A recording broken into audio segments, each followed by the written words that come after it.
వెట్టి చాకరీని నిర్మూలించడంలో వైఫల్యం చెందిన దేశాలపై చర్యలకు అగ్రరాజ్యం అమెరికా సిద్ధమైంది.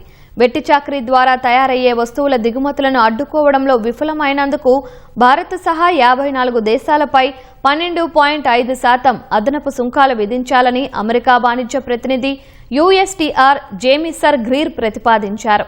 మొత్తం 60 దేశాలపై జరిపిన సుదీర్ఘ విచారణ అనంతరం గ్రీర్ ఈ ప్రకటనను విడుదల చేశారు.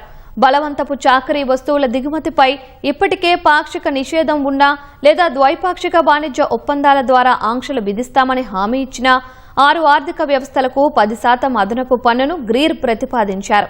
ఎలాంటి స్పష్టమైన నిబంధనలు లేని Bharat, China, Japan, Brazil, Australia, UK, Saudi Arabia సహా మిగిలిన 54 దేశాలకు గరిష్టంగా 12.5% టారిఫ్లు వర్తింపజేయాలన్నారు.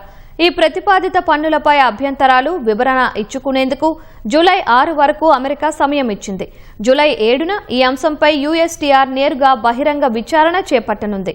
అటు ఈ ఆరోపణలను భారత్ తీవ్రంగా ఖండించింది.